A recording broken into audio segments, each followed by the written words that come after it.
Get out the insurance cards, get out the copays. The office is open, my friends. Brought to you by drroto.com.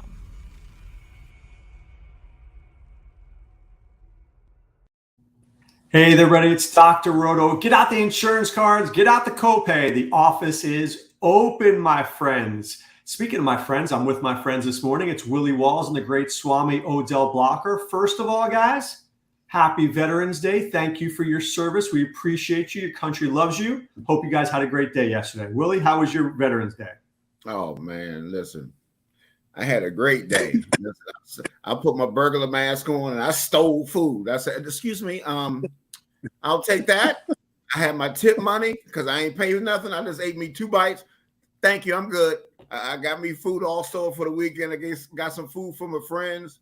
Man, I went to all the different places. You know, seeing guys you haven't seen, you deployed with, man, you only see them once a year. And you can't take that for granted because people passing away left and right for whatever reasons. You never know what kind of things you picked up on deployment and all that kind of stuff. So you value and you treasure that. That's why I'm trying to get Swami, like, you know, for like next year to get his behind down here so he can meet with some of the people, man. He haven't seen them in a long time. So, you know, we had a great time, man. I ate everything I could eat.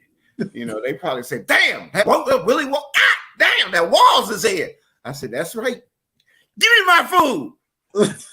Swami, did they patch you in yesterday? Did they patch you in on the phone so you could see everybody? No, but he called me. And so I got to talk to some of the folks. And he's right, because some of the, you forget just how quick the time passed. And next thing you know, you look up and you go, man, that was 18 years. That was 16 years. Man, that was a while ago. Most of these guys are retired and some of them retired twice. And so, like you said, you never know, what each situation is or how folks are doing. So at least that once a year, you kind of get together. They talk about, some of those crazy times.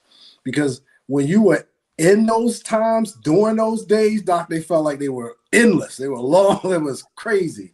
And then afterwards, it's totally different, especially when you have some time to kind of, reintegrate or decompress. Then it starts to feel like, man, just a crazy story you can tell. And it don't have, as much like, I would say those times where you just really felt like, man, is this stuff ever going to, be worth it, be over, make sense? And then when you get to this point, you go, man, that was worth it.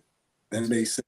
I'm glad you could say that. I'm glad you could say that. Speaking of making sense, Willie Walls made some dollars and cents last week when he called Justin Fields to Tyreek Hill first thing out of his mouth. And we all looked at him like he was crazy. But by about 2 a.m. on Saturday morning, I figured Willie was a genius because all my analysis led me to that direction. So, Willie, I think you were just one Joe Mixon away from being my rich friend. Yeah, that's the only one that I missed out. And then also just on a tight, that deep didn't had that unimpressive. I had big scores with that unimpressive Carolina Panthers defense in it, So, but it was listen, Justin Fields. I just saw what everybody can see now, because I'll just say, man, this guy did it against Dallas and New England, and it looked like it was effortless, and finally the dum-dums, like the dum-dums for Javonte Williams for Denver never did get, you gotta make sure you take advantage of a person's skill set, and you gotta put them in position to win. And they didn't do that. Finally, I think they were thinking about, since they didn't bring him in, that, hey, maybe we just going to get him out of here since he looked so bad early. But now they see this dude could play. And I'm going to tell you what, if they don't do the right things for him, there are other teams that will, because he has a lot of talent. It just hasn't been untapped yet. What you got, Swami?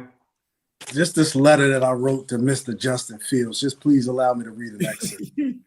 Mr. Justin Fields. I know I've heard you watching the show. I'd like to apologize to you and your teammates. I was wrong last week. You showed out. You have made a statement, and I've heard it loud and clear. You're here. We've all saw it. I recognize it. And Willie had your back the entire way. And now I'm on board.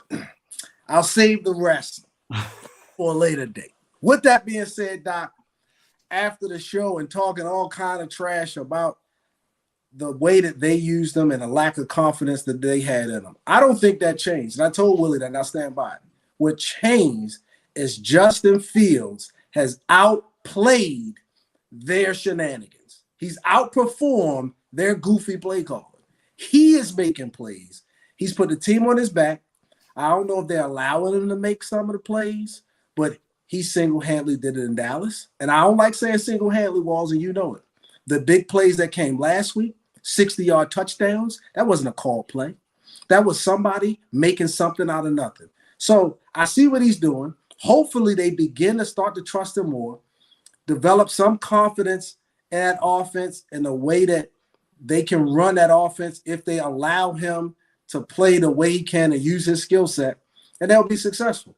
But if they don't give him the support, I like the fact they brought in Claypool. I like the fact that they're starting to use Komet a little bit more. But now, and I told this to Doc earlier, I said the running backs got to get the memo because the backfield has still been taking the last couple of weeks off. So if I see them get them involved, they continue to build on the momentum they have. And I don't know if this week is going to be much of a test. Detroit won't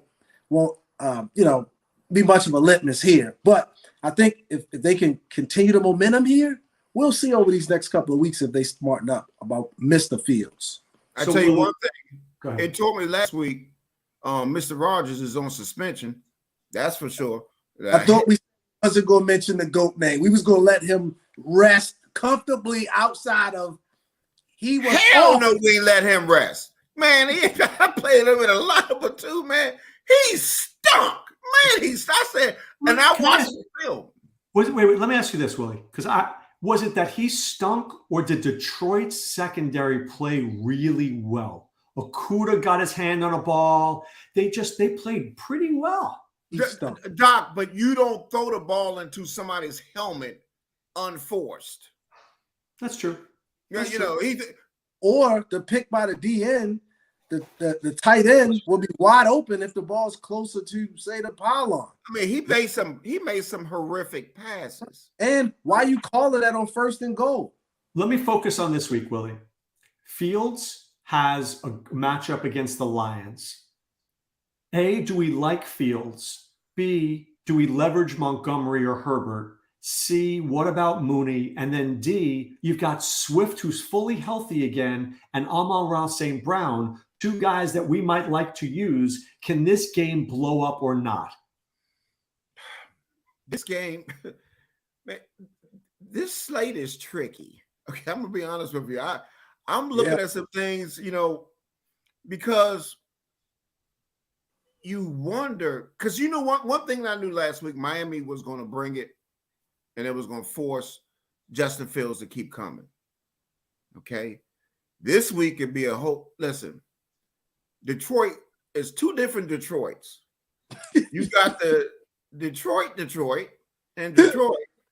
And then you got a ass team on grass. Now, and I'll say this. I'm going to do it two ways.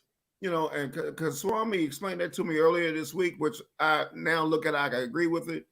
I'm gonna have Fields in 40 to 50%, not as much as last week, but I'm gonna have him. But then also I can leverage it with Montgomery because he hasn't done nothing in a while, so you can leverage it with the run game. And then you just wonder, they should like Amon Samuel, he's popping in the models. I see him everywhere. But my goodness, man, I'm telling you, it gives you cause for pause. But definitely, if they can push I got to call him Mr. Fields now because I agree when he made that run, that 60-yard run, you don't have that's just. I mean, he is making plays. He is seeing stuff when they come in, and see, this is the thing that's the silly part. You cannot forget about Mr. Fields. Let me tell you something, because he's damn sure play. because Mr. Rogers ran for almost 40 or 50 yards against those guys. If you give him that same opening, and Detroit is one of the worst against a rushing quarterback, if he gets that type of opening, it's to the house. He outran a defensive back that ran a 4-3. He outran them. You know, and Mooney, if you saw that play, Mooney went up and he made a hell of a block to clear it, you know. So, man, I'm going to tell you, but the more I look at it, I'm looking at the slate, man, I got 3 or 4 quarterbacks. That's it. Because, man, it's a lot of stinkiness involved in this slate right here. But he is definitely in play, but I think you need to leverage it both ways. You can't just go all in on him, because I'm just telling you, Detroit might not come to the party, you know, but they should. But, man, the stats say differently when you look at the stats with them on the road. I don't like their road, the way they play on the road, but it should be a party. But I think you need to leverage it both ways. Swami, is Detroit coming to the party? Because you got Swift, you got Brown. And I'm going to give you another thing talking about the leverage play. I was talking to Trevor Hillstrom last night. He thought a great leverage play, and I agree, is Mahomes at quarterback and Montgomery as a running back in a lineup. And here's why. Because this way you're still getting the Chicago game, but you're not playing Fields and you're getting Mahomes. So is that a way to leverage 2 teams that you think can be good? A lot of questions there. What you got for me? I'm not mad at what he's thinking there. I just think that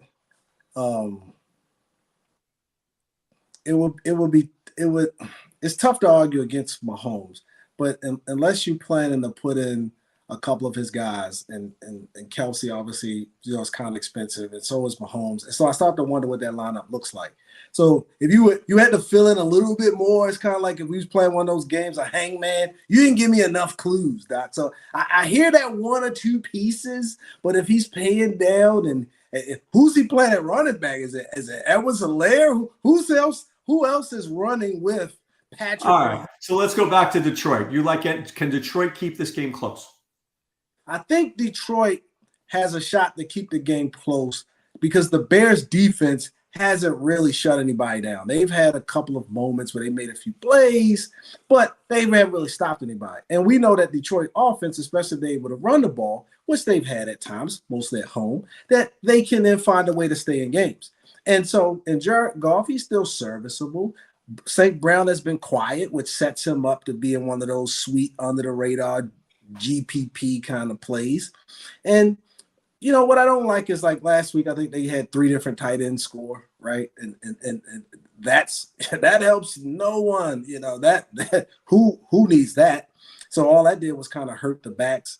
It helped maybe Goff out. So if this week, if that, you know, moved around and St. Brown got 1 or 2 of those, I could see it. I think Detroit is going to show up in this game because I don't think the Chicago defense is going to offer much resistance.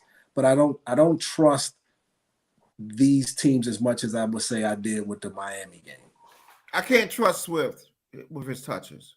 You can't give me 10 touches. You're gonna get way more touches this week. He's not even on the injury report. He's definitely getting 16 to 20 touches this week.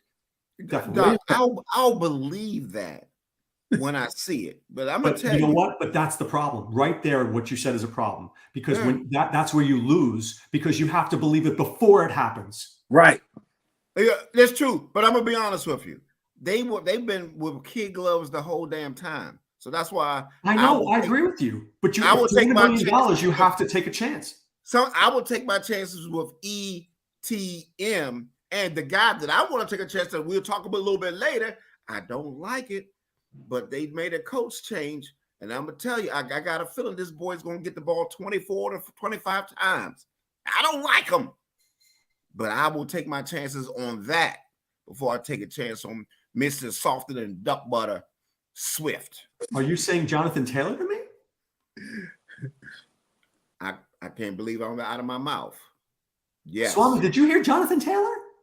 Doc, I'm with Jonathan Taylor this week. The Raiders are letting up less than 4 yards per carry. How are they not stacking the box against them? That's the risk. do you remember this? Do you remember when the Panthers played Tampa Bay? I don't know if you remember that or not. You remember everybody shot them down. No shot. I remember I had Tampa Bay stacks. I remember I had all that. I had Tampa Bay's defense. And what happened? They got ran over by a bus. Sometimes when you make a change in a mindset, for some reason, I don't know, I can't say why, he has been cheeks all year long. Can I tell you some reasons why? Because Doc mentioned the 4 yards or less than 4 yards of carry. They just gave up 29.6 fantasy points to ETN. They just gave up 42 to Kamara. And before then, they gave up 15.7 to Pierce. I think if Mr. Taylor, and even when you stack the box, sometimes it only take 1 or 2 for him to bust out, no safe, one-on-one with a safety. He go to the house. I think it's just set up. He's at a 4-week of practice. Nobody's looking at him. They down. His price is down. He's just in one of those spots, Doc, where I think you got to look at it. 7,000 on FanDuel. No, I don't dislike it. But I think my brain is saying, if I'm the Raiders, all in on Taylor, force Ellinger to throw the ball. Maybe Michael Pittman is at his lowest value of his lifetime. I'm going to tell you what I think is going to happen on the first play of the game. I think they're going to stack the box. I think because I watched that game against New England and the Patriots. They had some shots. It wasn't just total devastation. They had shots that they did connect on. I think in the beginning they might do a play action pass and go deep. I'm telling you, when you have a change like this, listen, even I've been a part of, even when I play college football, we have a coaching change. The new coach don't know nothing about what you do. You understand what I'm saying? Everybody is on film. It doesn't matter what he did before. He don't know that. Jeff Saturday coming in with a fresh point of view and say, listen, you looking like cheeks. You've been soft. When you talk to an offensive lineman, you tell them that they've been soft. Look at this. Watch the film, and what do you see? I'm telling you, they're going to touch their manhood, and I'm telling you, Jonathan Taylor's been total ass. But for some reason, Swami and I are on Jonathan Taylor together. We'll run the ball this week. When we're on Jonathan Taylor together, I'm going to tell you, I don't like it. And I'm going to tell you I don't like it. But I got to listen to it because guess what? This is how you take down GPPs by being uncomfortable with your plays. Just like last week, it was with Mr. Fields when I knew nobody was going. This week, man, I'm telling you, you got to be a step ahead, and that's what we try to do. I think it's going to be Mr. Taylor this week. I think Mr. Taylor is going to try to make a step. He hasn't done nothing. But I just think you can run against the Raiders. I mean, you can. All right. Look, I said Swift, you said Taylor. I'm with you. And if you guys both agree, that means something because I know I'm going to get 2 texts tomorrow saying, I told you Taylor. All right. Now, Swami, we talked a little bit about Jacksonville and Kansas City. This game is a 51 spot. Mahomes and Kelsey are going to be overpriced but under-owned. Can we start our team with Mahomes, Etienne, and Kelsey and fill in from there, or is it too expensive? Doc, I think it might. I think you'll run out of money, but I'm not mad at the stack, right? And sometimes what you have to do is try to figure out, and Walls does this a lot, how I can make a build work. And you can make a build work. Maybe you have a spot that you can punt at, a tight end or wide receiver. I typically don't like it because I feel like you need every spot to be able to give you 25 or 30 points. It don't matter how much their price is. Just because a guy is 3,000, 4,000, don't mean he can show up to the party light. He's got to bring a keg just like everybody else. He can't just show up with some chips, Doc. It don't work like that. So when you look down that list, it needs to be fire signs, and they need that 22 or 28 or something beside every name. And oftentimes, even the defense need to give you 14, 15, 16 points. So nobody gets to take a night off. So with that being said, I think you got to look for to get value first. And then if you can get up to those guys, great. But if you start with him, then I think you're going to have trouble. And what you're going to find yourself doing is trying to put in, a couple of tight ends for 2,600 and end up with 2 points there and 3 points from the other guy and just not get there, even though the Mahomes and Kelsey will likely hit. Well, see, the thing about it, though, is it's just like that's going to be a different construction if you do that. It's going to be different because most people are going to be within that $28 to $34 to $3,600 range for tight ends. So it's going to give you a different look. Now you did have a couple of things open up at the end where this Mac Hollins is now in play. So that's why I like those two. I like the Jonathan Taylor Mac Hollins, combo. For that late combo, I like those two going against each other. So you got that. So and then you also got you got to think like Donovan Peoples-Jones. For some reason, I don't know what it is about Cooper. I just think that sometimes when people go in Miami, I think they go to Miami and they see things that they just shouldn't see. No, Peoples-Jones is my favorite player of the week. He's my favorite player of the week. He's my visionary player of the week. Cooper out on the road is ass. It's ass. I mean, really bad. And Peoples-Jones on the road has been good. So listen, at the very least, Peoples-Jones is 8 to 10 points. If he finds the end zone, he's 16. Boom. And he does well on the road. He's the exact opposite of Cooper. He averages 12 points. That's his thing on the road. While Cooper do it. But see, this is why the slate is tricky, because when you got to look at the box here. It's two things we got working. Number one,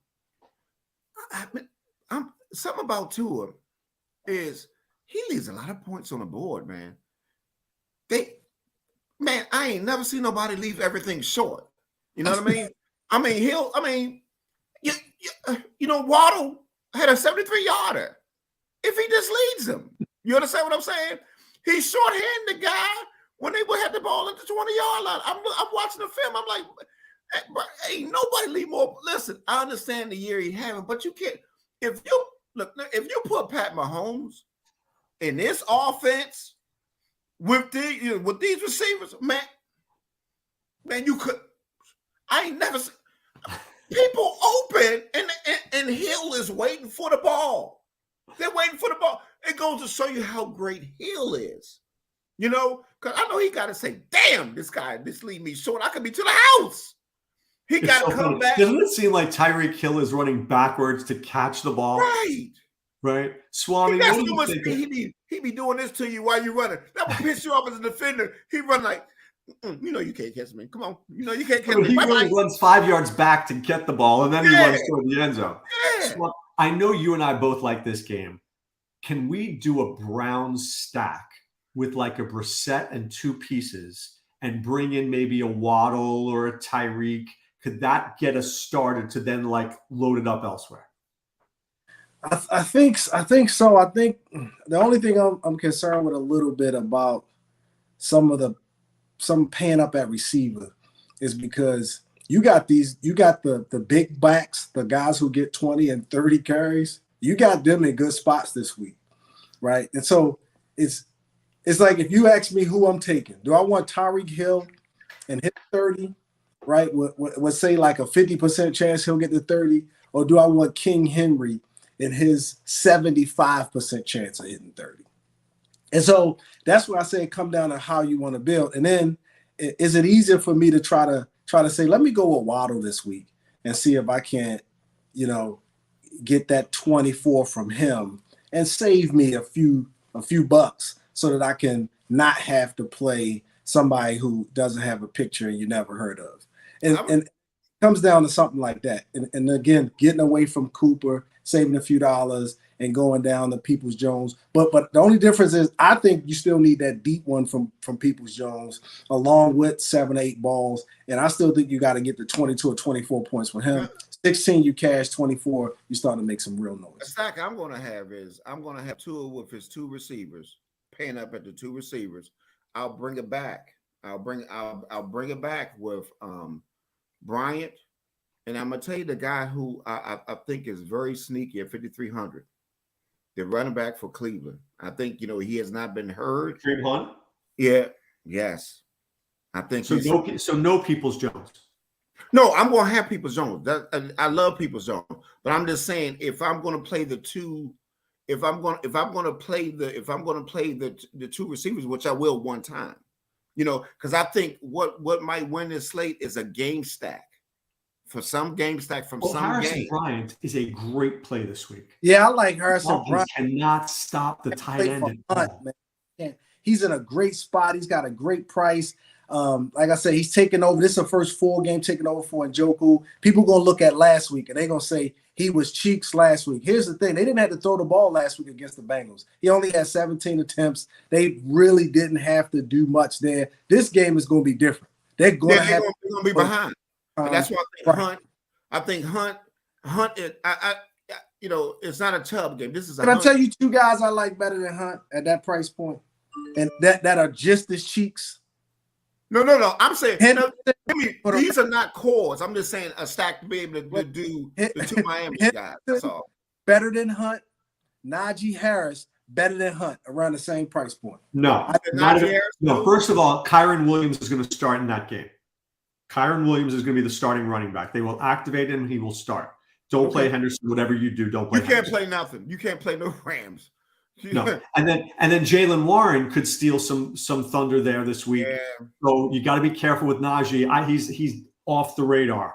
I saw both of them come up, right? And in both situations, y'all talk about the other guy that may be in a split, as if Kareem Hunt is there with nobody. Kareem Hunt is there with the best option in front of him, and at the same price. So if I'm not playing Hunt either. Oh, okay. I was making an argument against Hunt. No, I'm playing Peoples Jones and Bryant. Okay. I was making an argument against Willie Hunt. wants to play Hunt. No. I'm saying the reason I'm leveraging that is I'm just think that nobody's going to be on him, and if I'm going to do that stack, you got to do something weird with the stack. That's not a core, but if I'm going to play the two Miami guys, which I'm going to have one time, that's how I'm going to stack it back. But the person that I like better than anybody in the game is Peoples Jones. Is my favorite Cleveland play. Period. Don't just count on Mr. Chubb. He's a stud. I keep telling you this, Willie. Nick Chubb is a stud. He's a stud. But I don't think this going. I think they're going to be behind this game, and I don't think it's going to be a Chubb game. Okay, that's all. I mean, I respect Chubb. I respect Chubb. Don't get that twisted. Let's talk about a game that is a little mysterious right now. The Vikings and Bills. For argument's sake, let's just argue that Keenum is in and Allen is out. Just for argument's sake. Do we play Case Keenum because he's so dirt cheap? And do we put him with Stephon Diggs, who's in a revenge narrative against his old team who he wants to score against? Let me take that question, Willie. Now, first of all, the GPP in me says Doc might be on or something. Let's take the shot. Recent history tells me you stay far away from Case Keenum and anything else they got going on because we don't know. And too often times we've been quick to kind of jump on this season, especially this quarterback who's in his first start of the season. Obviously, Case Keenum better and been around for a while. But we jump on some of these first start guys, and they have been awful. I'm talking butt crack nasty. They've been terrible. And then now you get somebody like Keenum coming in, and you still got the PTSD from those operations. And so now you got this veteran, right, with somebody he's played with before, who he's had some success with before. They have a little bit of a relationship. They've played, and you would be able to say, well, maybe I could take this chance. This is revenge factor for both of these guys going against their old team. And, oh, by the way, they're kind of banged up. They need to do something to be able to keep pace. So they're going to have to probably let Keenum go. They're not going to just be able to just sit back and maybe just kind of, dink and dunk. And no, he's going to have to come out and open this offense up a little bit. So it makes you feel like, maybe one lineup, as Walls was saying. I'm damn sure doing it. For sure. Not a core. Don't get it twisted. But because if I would not be near Buffalo for nothing if Allen plays. But if you don't play, That's $3,000 I can save, and I can play at Stephon Diggs going against his old squad. I don't mind doing that, but I don't also mind doing it with bringing it back against Cook coming on the other end. So Cook is definitely in play, guys. He's definitely in play. Buffalo cannot stop the run. Can't. I think you got to double stack it though with these I want to say value quarterbacks. I think you almost have to double stack those guys because you're getting a value at their skill positions as well. In each case, except for obviously Stephon Diggs, but the rest of the ones we talked about, like Brissett, and we also talked about maybe going back to Mr. Fields.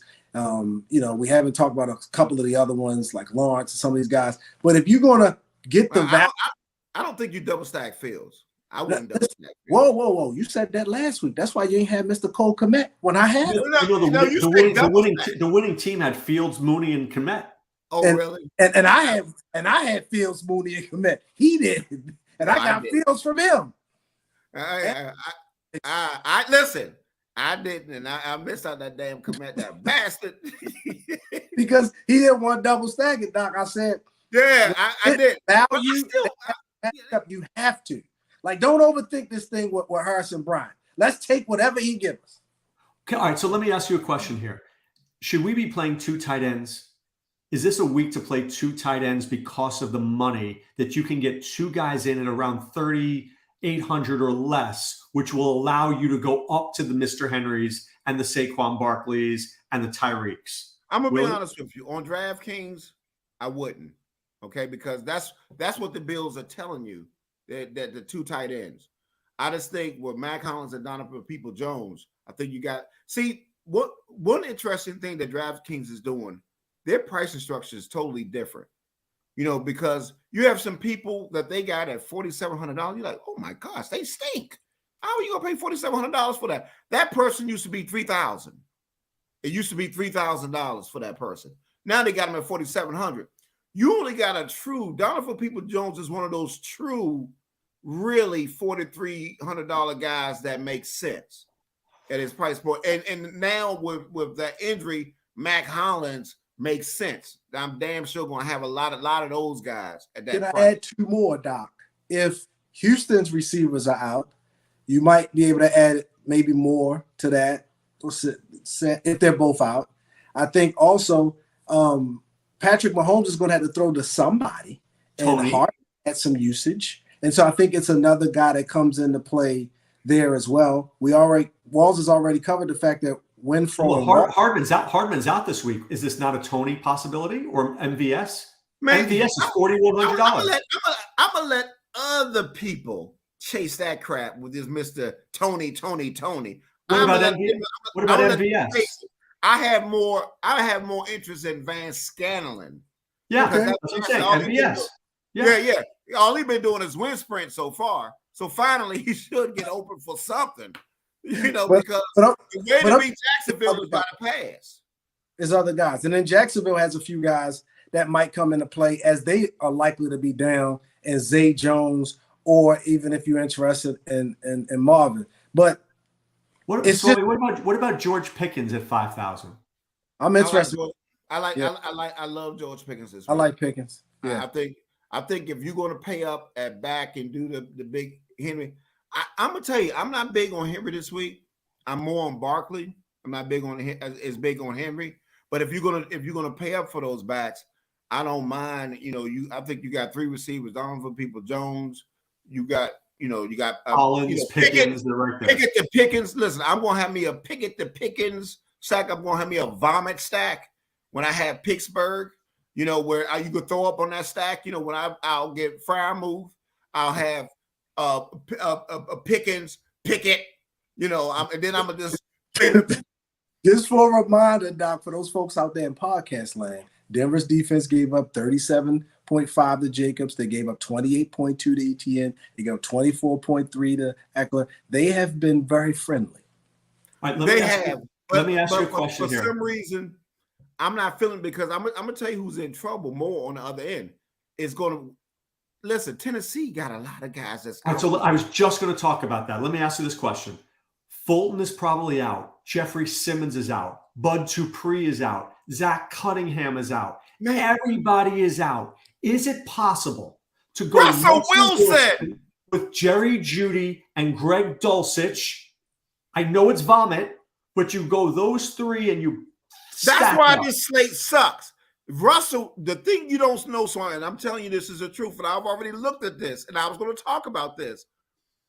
The last time that Russell Wilson, he's had a rough road, against the pass defenses. The last time he went against a bottom 10 defense in passing was against the Raiders. And how many points did he score that time? 27.3. Now, so nobody, with the exception of maybe Sierra, likes Mr. Wilson more than me. But let me tell you this. He's on that list of the GOATs who are locked away. He's on that list. I'm not letting them off. Remember, I'm just telling, sir. I'm just telling you. This dude This do me one favor. I'm asking you as a friend. This one time. Goes Aaron Rodgers. One time. Tom Brady. And Russell Wilson. I don't have the key. I can't open it. Swami, you're missing one thing. Here's what you're missing. Do you know the games that Derrick Henry goes wild? When it's an offensive explosion. Right? If Wilson's putting up points, Henry has to stay on the field and put on points. So I have no problem. If you want to go Wilson, Henry, Dulcich, and maybe a Jeudy, I know it's ugly. I know it's cheeks, right? Ass of cheeks, cheeks of ass. I think I would fade the game first. Too many times we've had this Charlie Brown thing where, they're in a great spot. You got to put Brady in there. I go kick the dog on football. Listen. I can't do it. Listen. On this slate, you got to admit this slate is tricky. One time. I'm just going to have Russell. I'm just going to have Russell one time. I'm going to have Pickens one time. One time, just once. Now, I mean, the core, we know what the core. We know the core is Mahomes. We know the core is Mahomes. We know the core is Fields. We know what the core is. But just one time, I played Russell. It'd be that Russell Westbrook first. That nobody looks at. A vomit. You'll vomit over the stack. I can't do it. All right. Did I miss any pieces that you guys want to talk about? No, I just really I'm going to have a lot of Mac Hollins, Jonathan Taylor. Towards the end. I'm not going to have Adams. I know he went off. I think they're going to be on Adams, and I think the guy that makes plays during this time is Mac Hollins. Man, he's a big guy.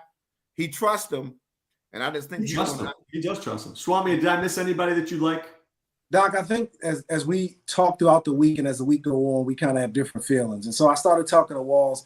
I said, once it starts to feel too chalky sometimes or too easy, that's the best way to kind of describe it. You start to look and feel different things. And so for some reason, I started feeling like if you're able to pay down and get some value at running back, right, that'll kind of cancel out what we think some of the top guys might be the key. And I said, well, what do some of those backs look like? And then you start to kind of look around. We talked about Montgomery, and we talked about, do you like Swift, or are you more interested in Williams and those 24 carries? Do you think it'll look like that again?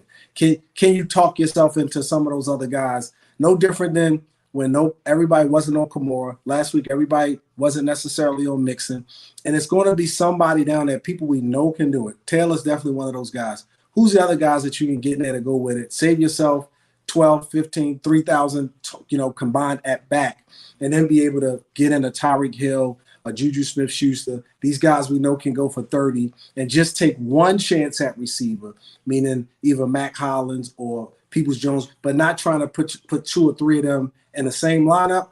There's some kind of way that started to feel right to me. So once, you kind of make up who you want to take your chance with at running back, I think it'll allow you to come up with a different build as well. That's all I'm thinking right now. We haven't really talked about building, but something like that. Can you play some of those other guys, and who's got a chance? Not just anybody, but somebody with a real chance. Before we move on, it seems like the weeks that I've done the best, it's always because I've had a really good defense. I've had the 20-point defense, right? I've had the 15-point defense. And I know we don't talk about defense. People go, I'll just throw in whoever I have at the end, right? BS. Because when you have the 20-point defense, you're ahead of most everybody. You got that red, you got the fire there, and your team is on fire. Willie, who's the defense this week that could be our 20-point defense? I'm going to tell you one defense that is scrappy, and I don't think they have the personnel to take advantage of what their weakness is the Arizona Cardinals. See, I don't think the Rams offensive line is so ass cheeks, and they don't have a clue. I think that defense, listen, I watched Tampa Bay, even with their deficiencies in their secondary, just lock up all that, with points last week. For some reason, Arizona has a way of, how you got that teams that know they always get one or two plays that take it to the house. Stafford has been awful. They have no clue at offense. Their offensive line is in shambles. I mean, one of my favorite defense was going to be Tennessee until I saw all their people that's right. out. Agreed. They're out. Now, if what's his name is out, then that means Minnesota's in play at 2,200. If Allen is out. But one of my favorite defenses I like of the week is I like the Arizona Cardinals. I think. What about you, Swami? I don't know if we got 20-point defense this week. Like New England was kind of easy to kind of pluck out last week. I think the Colts, only because we kind of like Taylor this week, but to be honest with you, the Raiders seem like Quiddy Pay is out. Shaquille Leonard is out. Two of their best players are out. So that's kind of like, eh. And then, but who's playing well is the Cowboys, and who isn't playing well is Green Bay. But they're so expensive, right? So it kind of makes you feel kind of like, do I want to run the risk of only getting 7 points? What about Pittsburgh with TJ Watt back? I would be. That's not bad, but I think Dalton. I didn't know he was back. I know TJ Watt's back, but Dalton and them have been playing a little better. He's still prone to like turnovers. They'll definitely probably get some sacks. I'm not mad at that. But I think you got the same chance that you got there if you do with the Vikings if Case Keenum is playing. So I don't save the money, I think. Yeah, they said he won't be on a snap count either. So just don't. TJ Watt. Yeah, they're gonna bring him back. No snap count. I mean, he makes a difference. He's one of those difference makers for sure. No question. He puts pressure on you and gets pressured, makes mistakes. Dalton gets a little shifty there. All right, Swami, $100. Who's the stack of the week, my friend? Oh, wow. Wow. I got $100. I got a C note here. Take this tournament down. This might sound crazy to Willie. I think I'm gonna go for a career game from Jacoby Brissett. Him going to 2 touchdowns to Bryant, 1 touchdown to People Jones. Ooh. That goes off for about 85. I'm going with that. You make a face, Willie. You know what? I hear you talking, but you know what? If you had to put your real $100 on there, you wouldn't be putting on a damn percent. I guarantee you not. No. I like what that lineup looks like. You got to remember, it's because I'm getting a value in that stack that makes it interesting. If I say Mooney, I could be, but I think that a lot of folks will be looking at him. I don't know if that's going to say. Yeah. And you know what? But I think a lot of, the more I think about it, a lot of folks are going to be looking at him and was going to do what I was going to do and just try to go elsewhere instead of having my eyes say, you know what? Hey, you still man, Mr. Moon. So what you doing there? So what are you doing, Willie? Where's your C note? Man, listen. I first of all, let me give my supreme apologies to Mr. Komet, because I was on them all in the beginning of the year, and he know I was, and so we know I had both of them, and he knows it. So, Mr. Komet, I surely do apologize. I apologize to you wholeheartedly. And I know you're going to get some ass cheeks, Detroit. And you know what? I'm going, because listen, I have a right to go back to Mr. Fields because I don't want to talk about Mr. Fields last week. And I'm going to still talk about Mr. Fields this week. I'm not doing Mooney, but I'm going to tell you what I'm going to do. I think it might be a Mr. I think I'm that receiver that they traded for. I think that was the week to get him acclimated in the system. I think that receiver might listen. You shaking your head. You shaking your head, sir. You shaking your head. I think it might be the receiver. What's his name? Is that Mr. Chase Claypool? Mr. Claypool? So you like a stack with Fields, Claypool, Kmet? Yep. And you might bring it with a ma ass Saint. No. Don't diss him. He just had a bad week. Easy. I'm just saying. He has been on my ass, St. Brown, and two. He gives me one of those 2 touchdown games in this game. But I think Mr. Claypool is a very interesting guy. And let me bring my secondary stack. My secondary stack is Mr. Jonathan Taylor and Mr. Mac Hollins. That's what. I'm going to get the text. I'm going to get the text. I know it. All right. Swami says what? Who's the play? Swami says Willie is crazy. That's what he said, without question. I think the play for me is going to be, because they're down on him. I think this guy's just going to force him. They wanted to light a fire underneath of him. I think he's in a good spot. I like the fact that like you mentioned, Watt is back and the defense will probably be playing better. You give me Najee Harris this week. Woo. All right, Willie, the balls to the walls call from Willie Walls.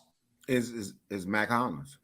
I think Mac Hollins could go for 2 touchdowns, 2 tutties, and 100 yards, and then make everybody pissed off. I like him, and I can't believe me and Swami, very rarely are we on the same person like this, and we on to ass milk Mr. Taylor, man. All right, I'm definitely putting Taylor and Hollins in at least. I can't. Listen, when we both were on that, I'm like, man, I gotta follow it. But listen, three guys. I'm giving you 3 guys. 1, Pat Freiermuth. Pete Werner's out. Freiermuth is in. Donovan Peoples-Jones, I already gave you, and I already gave you the other one. DeAndre Swift. This was a guy that we were taking in the first round of fantasy drafts. We buried this guy. He's back. He's healthy. The guy gets 20. You give this dude 20 touches of a football, he's Christian McCaffrey. 20 touches? I agree. If he could get 20 touches, I agree with you. He's a little banged up. I got him in fantasy, Doc. He has frustrated me to no end. I know. But if he can get 20 touches, tell me how he doesn't get 60 yards rushing, 6 receptions and 60 yards. You're looking at 18 points, and he finds the end zone. You're at 24. Boom. Hey, listen, I'm not mad. If he gets the touches, yes, he's in play. But I got to trust that coach to give him the damn touches. It's the coaches. All right, time now to put away the insurance cards, put away the copay. The office is closed, my friends. For Swami, Willie, and Dr. Roto, be well and take care. Thanks for stopping by the office. Get your fantasy prescription by subscribing to the channel and checking out drroto.com. And until the next visit, be well and take care.